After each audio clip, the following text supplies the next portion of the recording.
they'll sponsor females to end up in a house party and then lie to try and then put you in a Romanian jail cell and get you sitting with the cockroaches in a dungeon. And it's a very scary world where you get to a point where you're only trying to tell the truth, and they're going to punish you for that using endless lawfare. And this battle has only just begun. But the Matrix has truly cracked now, and it's going to be extremely hard to lie to us like they did before with X, the way it currently is. And I think it came at exactly the right time. I almost, without trying to sound pessimistic, there was a point where I kind of felt like I was losing hope. You couldn't tell the truth about anything. Everything was a lie. Everything from head to toe was a lie. And they're trying to lock us all back in our houses again, and we can finally talk about it. It's truly heroic. And Elon's taking massive risk, and the respect I have for him for doing that is enormous. Absolutely. I mean, this is what happened. I'm going to shut up because I want to hear from Elon, but this is so historic. Elon Musk's courage, and it's true, I'm saying, has broken the back of the globalists. They'll never be able to turn this around again unless they have a nuclear war. Elon Musk has broken their back. Yeah. Well, I guess some people are afraid to die, but I am not. That's and you know what? It's kind of crazy because I was talking to someone the other day and I was explaining. They were asking about my seizure, how they took all my houses, all my money, all my cars, blah, blah. And I said, you never truly own anything on this earth anyway. You can have a piece of paper that says you own it, but if you piss off the government structures, they just get a judge to stamp a different piece of paper and you no longer own it. The only thing you own is your soul and your integrity. And this is the one thing they cannot take away from you no matter what they do to you. And that is the best feeling on earth. It doesn't matter if you can sell your soul to the devil and repeat what they want you to say, but then you truly own nothing. And Yeah, I think I that agree.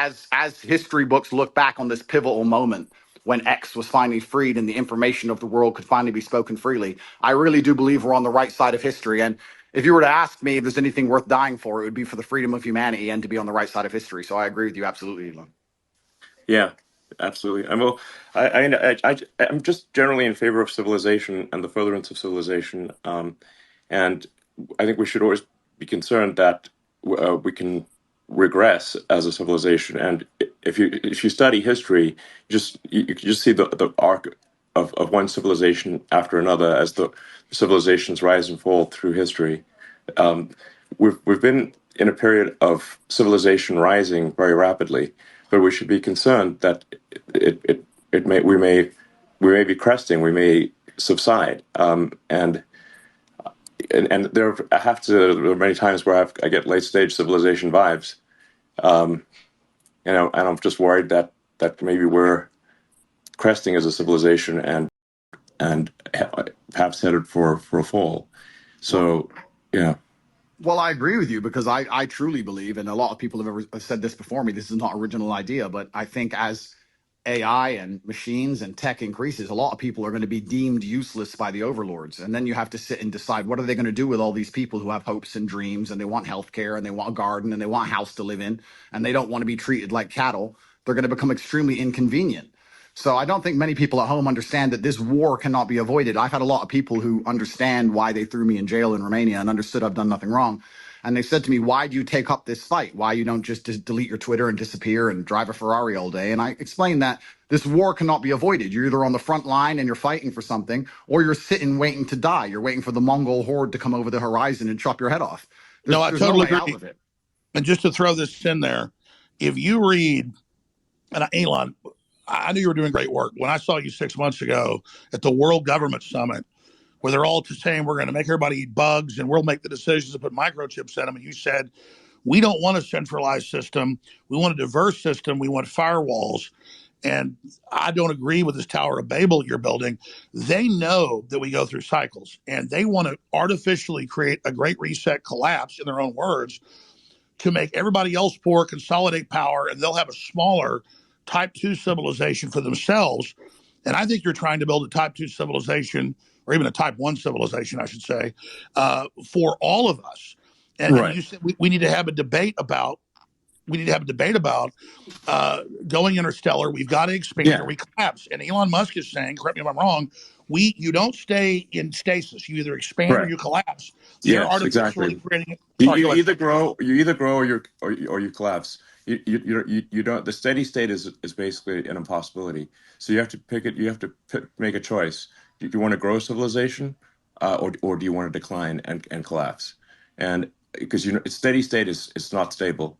So, and I say we grow, and I say we expand, and we have more humans, and we become a multi-planet species and a spacefaring civilization, and ultimately be out there among the stars. And I think that is the exciting, inspiring thing for the future.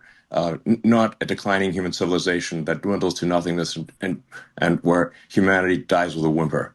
And that's the bottom line. I think it is the battle of people who believe in humans and humanity and want it to expand against people who are so selfishly going through the earth and so selfishly orientated that they don't care about expanding civilization. They just want to control the humans that are currently here. And Andrew, I totally it's a agree with you. hubris and an arrogance. I totally, but let me throw this caveat on it because I've read the writings of Bill Gates and Klaus Schwab and the Club of Rome. They know we could easily expand. There's plenty of room, hundreds of billions of known galaxies. They know that this is just a seed that's going to not just grow into one giant oak, but an entire forest, an entire universe. And so they want to shut everybody else down because they can't deal with the competition that the Elon Musk that come out of the general public. They want a global tyranny so they can direct it and control it so that they direct the expansion. And we can't let that happen because they literally talk about in Agenda 21, the official UN plan, a 90% world population reduction. So we need to go with the Elon Musk plan. And that's why I tell people that get upset, they go, Elon Musk is involved in every advancing technology. The globalists are pushing that too. Well, technology is like a gun. It's whose hand it's in. And so we need the gun in the people's hands, the gun of expansion, instead of in the globalist hands. And so just because Elon Musk is on the cutting edge of every technology, don't fear the technology like some troglodyte. Fear us not being in control of it. And Elon is saying we need to be an expansionary human explosion of competition and freedom, not some new dark age with a tiny breakaway civilization that's only working for itself. Sorry, I'm ranting. No, but you're completely right. Because if Elon doesn't push these boundaries, they will push these boundaries. And once they have the sole control and the monopoly over such technologies, it's over for all of us. And I don't think most people understand. It simply is the humanistic view against the death cult view. And there's people in the world who have no interest in growing humanity, no interest in advancing the species as a whole. Their interest is in power and control. And all they want to do is have absolute power over the people that currently exist and their children. And you can talk about all the perverse reasons they want to do those exact things, but it's truly scary. And all the people at home who don't really understand the gravity of this fight, they seem to think it's right wing, left wing, ha ha ha. Yes, exactly. They're thinking about it the wrong way. It's sorry, I just got a little X here. But you're totally exactly. This right left is it's the wrong way to think about it. It's the sort of the extinctionists versus the pro-humans. And once you see that it's extinctionists versus the pro-humans, then it becomes very clear. So, Elon, when are you going to? I know you got 100 irons in the fire, but when you talk about we need to create a plan B for humanity, well, that's really no. It's not a plan B. I mean, I think an alternate master plan because the globalists are in control right now. You're trying to wrest control with us, helping. I mean, when are you going to put out your battle plan, or are you already putting it out in pieces? No, I mean, what I'm saying is that actually, I think we should expand humanity. Like basically, we should have basically more kids. Population should increase, and we should become a multi-planet species and make life multiplanetary. Build a self-sustaining civilization on Mars, and then ultimately, this will be long after I'm dead, probably, but. Well, almost certainly, we can go to other star systems and go out there and I don't know, maybe we'll find some long dead alien civilizations. And I don't think we want to be one of those lame one planet civilizations that never got beyond, its home planet. I mean, we gotta, what are the aliens going to think of that? It's like we got to make a good showing. Team Human. Well, Let's go. And that would absolutely that would be certainly disappointing. But it's essential and truthfully, it's so amazing we'd even speak about these things. Only 2 years ago, you couldn't even speak about these subjects, but it's so pertinently obvious to anyone who pays attention. And it is scary. And expansion and humanistic views are certainly the way to progress. And it has to be done. There's no other way. Just like a business, just like you guys said, if you stand still, you die. And it takes a few brave people to break the matrix. You have to break the dam. And I think bravery is so important because it puts a crack in the dam, and it shows that if there's people out there brave enough to risk getting canceled, risk lawsuits, risk lawfare, then it's going to inspire bravery amongst the rest of the populace. And it becomes extremely hard to lie to brave people. And I think that that's one of the largest pandemics of Earth today is bravery. And when I say bravery, I don't mean that in any kind of negative connotation. Bravery is being full of love and loving the people around you and sticking up for your community and loving where you live and loving your country. And it's brave to do those things. And it's love What do that's the going to crack the globalists teach matrix us? in the end. Children are bad. We're ugly. Humans create, all this racial division. They want us to hate each other, so we just Yeah. give up, roll over, so the globalists can have the future. I would just Yeah, like and to I think say the here. globalists are short-sighted too, because the thing is that you can't really separate yourself from civilization. So I think those who are sort of advocating, like it's really, I think it's just logical to be pro-civilization. You don't actually necessarily have to be altruistic. You just have to think long-term and say, obviously, you cannot exist in any good way without civilization. I mean, just watch one episode of Naked and Afraid, and see how much you want to go live in a forest by yourself. Well, It's we're in it's a very it's not fun. we're in a super pivotal moment now. And the reason we're in a pivotal moment is because the machines cannot do the policing as of yet. My brother and I often True. talk about how bad COVID would have been if they had Terminator machines. You didn't have your mask on. You couldn't even appeal to the empathy of the person who knew how insane it all was. As soon as the Yeah. machines control the policing, it's absolutely over. And we're not that far away. So we're in a very pivotal period now where the bravery that's required to resist the globalist oppression has to happen now. Soon the I technology absolutely, will exist and I it's over for absolutely agree. everybody. We are at critical crossroads right now in the entire future of the human destiny, and I called it Plan B, but I mean, Elon, what do you call it? Just an alternate plan for humanity? Because we could have a debate because the Black Rocks and the globalists are right now in control. If they were 100% control, you and others have felt rested to maybe they're in 80% control. They're losing control very quickly as people discover what they're doing. But what would you call the debate and discussion about a pro-human future? Just team humanity? Yeah, Team Humanity, absolutely. That sounds good. But I think like something that is really important is like you just literally have to have kids, or there's no next generation. Alex, do you have kids? Yes, I do. I'm not as prolific as you, but I wish I was. They're the best thing in my life. I have 4. Okay, great. And Andrew? I do have a few. I won't let you down, Elon. I'm coming. I'm Okay, coming to good. take over your title. I'm coming to take over. I'm doing my best. I got to Okay. use my good looks for something.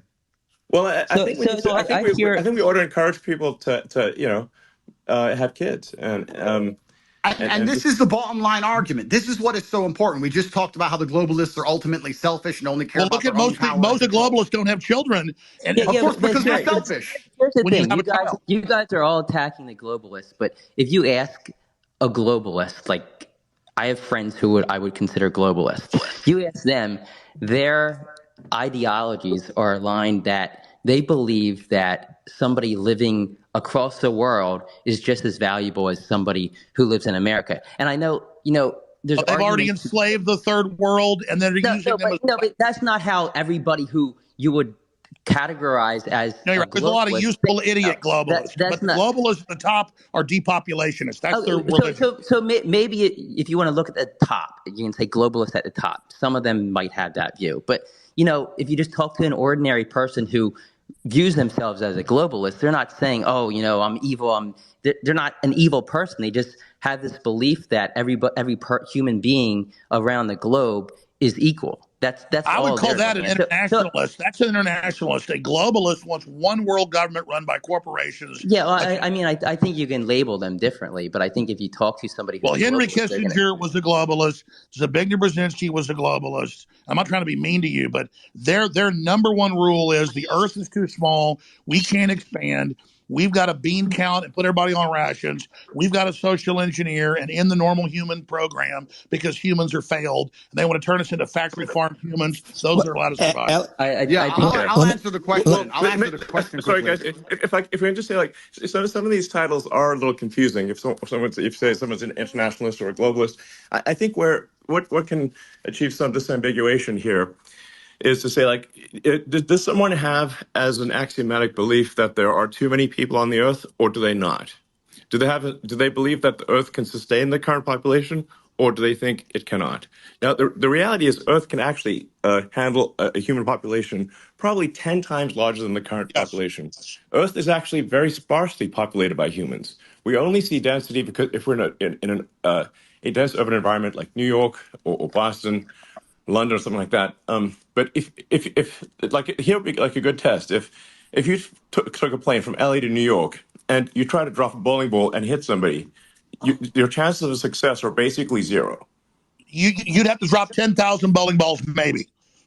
Yes. You just and I'll tell you sort of something that may scare people a little bit is that there are thousands of objects falling onto Earth from space all the time.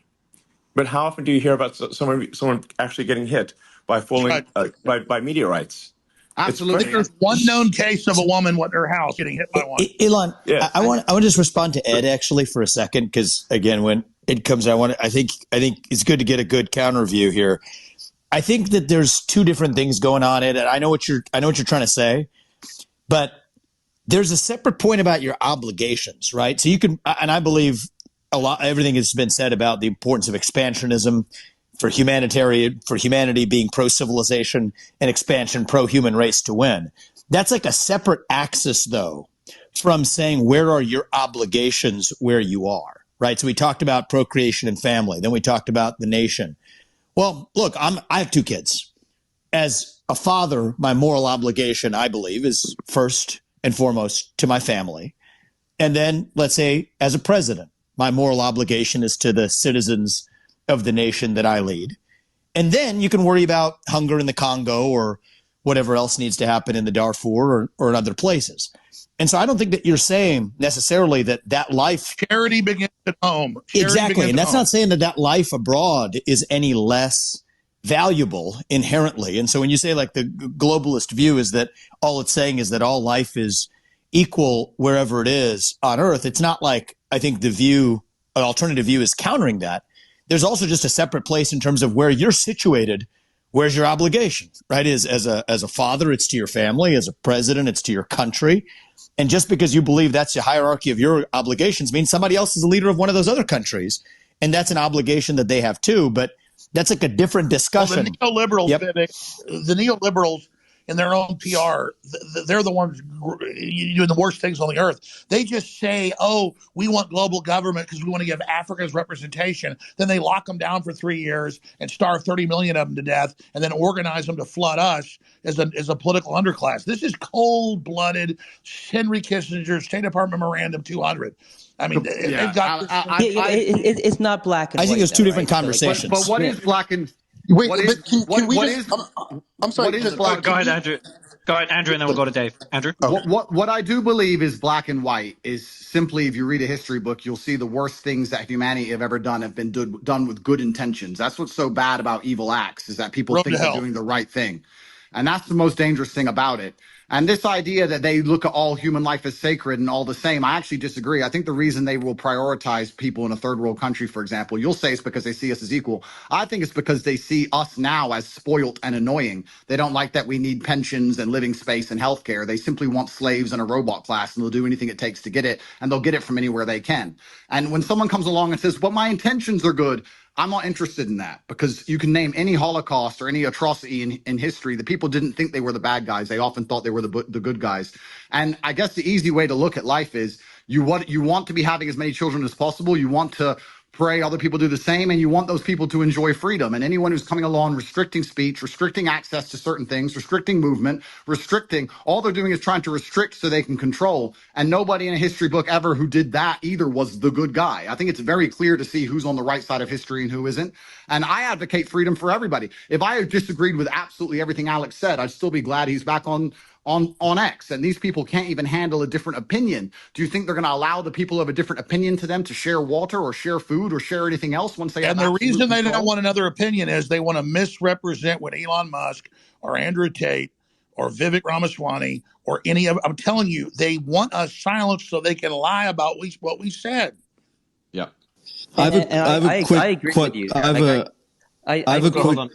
We'll go, Jackson, I'm going to go to you right after Dave. I'm just saying, I agree with you there. I think that a lot of the media and a lot of these platforms do want to silence voices because they want their voice to be heard louder. So yeah, I definitely hear you there. I definitely don't. I definitely, as when it comes to globalists, I think, it's not black and white. You're not either a globalist or you're not. I think people fall in between, and there's different reasons for why people might feel one way about one, you could say globalist idea and another. So I mean, I don't like painting people like, with a black and white pen, because I feel that everybody falls somewhere in the middle. All Can I I just know say, is this: that there are people that want a corporate world government whose aim is depopulation and not giving the general public access to technology by lying about resources and literally saying carbon dioxide that plants breathe is evil, and then telling us the world's going to end in 2030 and the ice caps are all going to melt, and none of that's true. So our children basically give up on the future and decide not to have children. That's all I'm saying. And Elon Musk is promoting an optimistic, pro-human future that the science and evidence shows is real and that we need. Gentlemen, I have to go. Yeah. I just want to be sort of yeah, exactly. I want to be clear about my position. I'm super pro-human, and I mean all humans.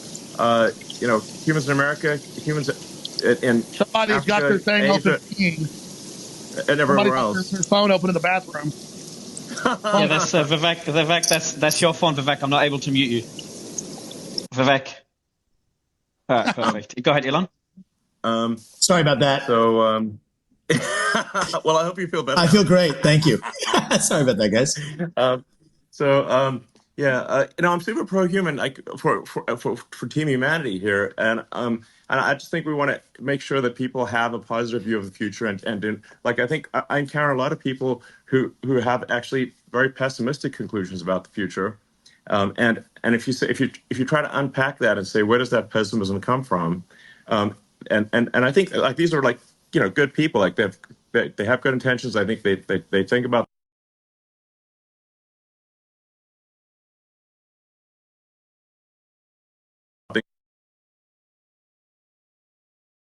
often come from is believing that there are too many humans on the planet. This is false.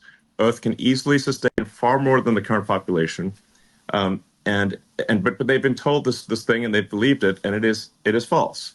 I'm going to sign out. I'm very pro environment. Obviously, Bye, Andrew. I might have done more about more.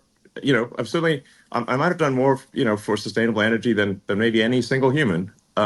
So I would consider myself an environmentalist, but I also believe in physics and reality and not sort of being alarmist about things. Something you said was really smart, and because I've seen the equations. I'm not a mathematician or rocket scientist like you, but we need the fossil fuels to get to the new technologies and transfer over. You can't cut them all off and then not have it. They're blowing up the bridge that gets them there. Gentlemen, what I would like to say, my final point, I would like to say, I often get asked by people who follow me, they say, who do you think who controls the world? Who do you think the Matrix is? And I use the Matrix as a very simple way to explain that they purport a false version of reality that everyone buys into to keep your mind occupied so they can extract your body heat from you for the soulless machines, which are essentially the globalists we're talking about.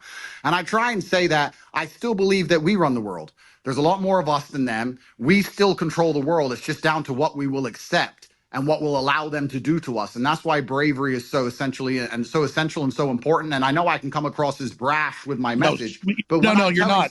When I'm telling 16-year-olds, when I'm telling 16-year-olds to go and get rich and buy a fast car and train hard and go to the gym, etc., because these young men are far less likely to blindly comply. And it's extremely important that they don't psyop the next generation of young masculine youth. And that's why the system was scared of you, Andrew, because you were doing an extreme version of it to shock them out of it, to show them how to have a destiny, how to have desire, how to want to be into the future.